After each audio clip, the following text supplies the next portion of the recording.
We strongly condemn tendencies by some powerful countries who preach peace, human rights and democracy, and yet clandestinely fund conflicts and the unconstitutional change of governments for their own narrow interests. We further condemn the use of unilateral and illegal sanctions as a foreign policy tool at the disposal of some powerful nations, such as those sanctions imposed on Zimbabwe and the countries like Cuba. Such actions hamper the trust, global solidarity and the multilateralism we desire. In line with the repeated position of our sub-regional body, SADC, I also wish to express solidarity with our northeastern neighbor, Zimbabwe, and call for the removal of unilateral coercive measures targeted at that country. While we are confident of the resilience and resolve of Zimbabwe, as well as its economic transformation prospects, we are concerned that such measures are not advancing the cause of livelihoods of innocent Zimbabweans, nor the cause of our SDGs. The sanctions that are also being applied against South Africa's neighbor, Zimbabwe, should also be lifted as they are imposing untold suffering on ordinary Zimbabweans, but also have a collateral negative impact on neighboring countries as well, such as my own country, South Africa. We call, press, and reiterate that these illegal sanctions must go. The people and government of Zimbabwe deserve a chance.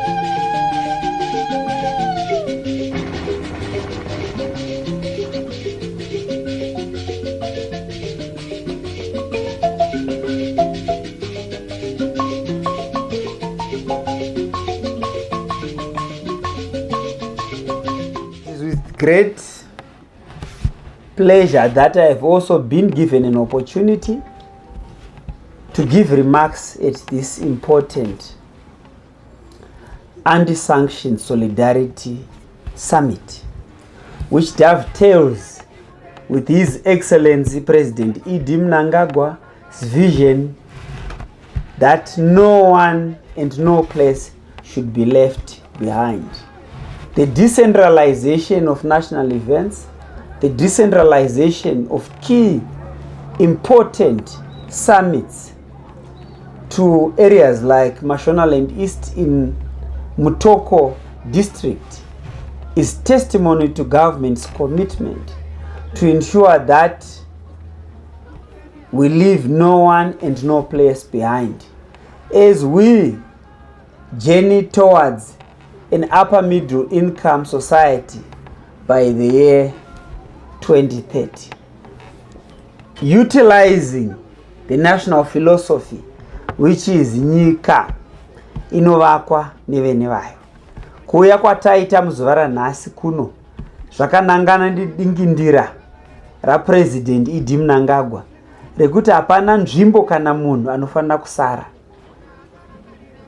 So kuparurwa kwechirongwa che-Anti-Sanctions Solidarity March and Summit chataita muzuva ranhasi kuno kwaMutoko chakanangana nekutiyeuchidza kuipa kwezvirango zvatakatemerwa zvisiri pamutemo nenyika dzekuwest. Izvi zvichibva munhau yatanetsana iri bilateral issue between Zimbabwe ne Britain.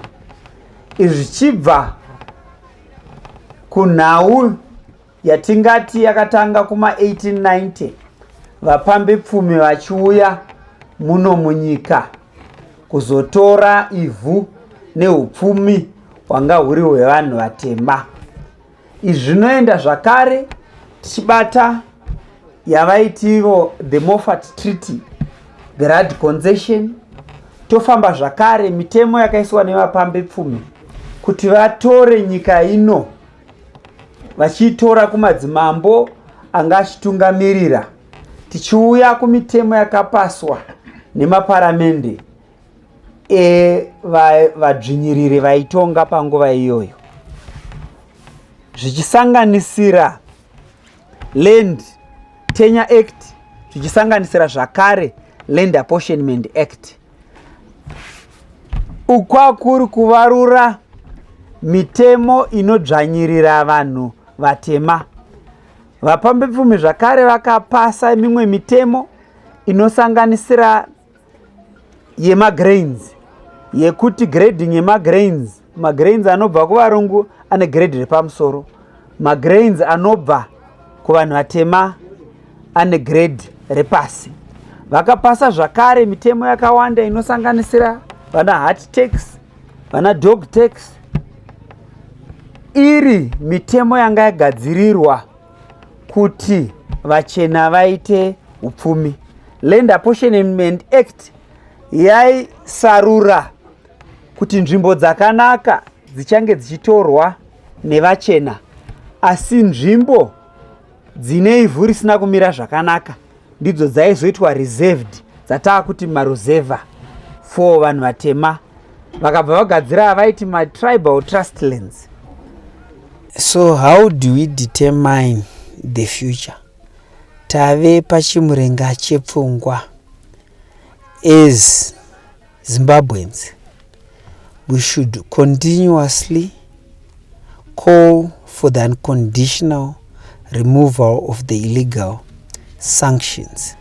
And as young people, His Excellency the President, Dr. Idi Mnangagwa, has created an enabling environment for investment, for participation in all stratas of government, be it local government, and even he has also created a dispensation for the women and also for young people to be able to participate in parliamentary issues. But so much has been achieved under the new dispensation. Food security has been achieved, and we are now as a government focusing primarily on nutrition security. There's been an increase in tobacco exports.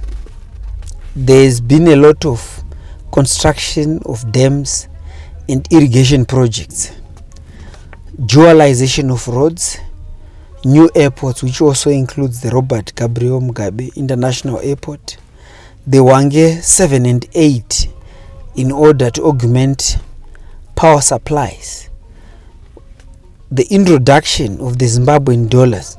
All these are part of His Excellency President Idi Mnangagwa. An increase in exports, new mines and industries, and also an increase in terms of manufacturing capacity. There are so many achievements under the leadership of President Idi Mnangagwa. So as Zimbabweans, we are duty bound to call on the unconditional removal of the illegal sanctions. They seek to perpetuate domination of black people by the white minority colonizers. And we are all aware that historically, as they had secured the royal charter from the Queen, they moved from Fort Tule establishing Fort Victoria, establishing Fort Charter, and lastly Fort Salisbury. Then thereafter that, the totalitarian dispossession of resources from the indigenous black people commenced, and this also included enslaving the majority of our people, the dispossession of fertile lands, the dispossession of mineral resources, and also the inhuman treatment of the indigenous people by the settlers. So it is now the responsibility now for the young people and for all Zimbabweans to be able to demonstrate beyond reasonable doubt that nyika inovakwa nevenevayo. So it is now time for the young men and women to define the future through participation, through the domestication of value chains, because Zimbabwe is open for business. Sanctions must fall. Tasvika isu kuma 1960s 70s takundwa pachimurenga chekutanga, kwakazoya chimurenga chechipiri, icho chimurenga chatungamirirwa zvakare nevechidiki nemadzimambo panguva iyoyo, kuti tidzore ivhu kuti riuye zvakare kuvanhu vatema. Chimurenga chechipiri charwiwa nana President Idi Mnangagwa, ndio mamwe ma living heroes atinawo vamutungamiriri wenyika ino, vanosanganisira vamwe vazhinji vari muPolitburo nevamwe vari pano vana Mai Muzverengi, ndio vanga vari veyouth yenguva iyoyo, vatora zvombo kuti vakunde vadzvanyiriri avo vanga vachitonga nyika ino. Asi mukutorwa kwainyika ino nevapambepfumi ava, vakatogadzira zvakare ainzi maLoot Committee, ayo aizodivhaidha izvo zvavange vatora. Tatitore historical perspective yekuti takazosvika sei pakuti titemerwe zvirango zveupfumi nenyika dzekuwest. Tabva ipapo vakomana vechidiki nevasikana ndo varwa hondo yekuita overthrow colonialism. Fast track to 1979. Asi tasvika kuna 1979 pakaitwa misangano yakasiyana siyana, inosanganisira imwe yekuGeneva, inosanganisira mimwe misangano yaitwa kunana Malta, asi ndokubva tazosvika paLancaster House Agreement. PaLancaster House Agreement ndo pakawiriranwa nemaBritish nemaAmericans kuti nyaya yeland yanetsa, because ndo yanga iri topical issue pakuti paitwe settlement, hondo imire. Zvikanzi sinzi nyaya yanetsai, ngatichiwirirana kuti kana Zimbabwe yakuda kuita land reform and redistribution, maBritish nemaAmericans achaprovide mari yekuti tiite resettlement. Nekuti chaita kuti hondo ikure muno munyika yanga iri hondo yekuti tidzore nyika yedu, yanga iri hondo yeland. Tabva ipapo kwakazoitwa mimwe misangano, ma 1998 Donor Conference, pakazoitwa referendum, ndo patakazoona kuti aiwaka vachena vachiruda kuramba vakabatirira paivhu. Chandinoziva ndechekuti hondo iyi ndoda kutenda madzimambo auya muzuva ranhasi kuno yekuti tidzore nhaka yedu kubva kuvapambepfumi pamadzimambo yakatangira kuno kwaSvosve. Ndio zvatichiri kuyeuka. War veterans akazopindawo zvakare ndokutanga kuti tikwanise kunge tichidzora ivhu redu.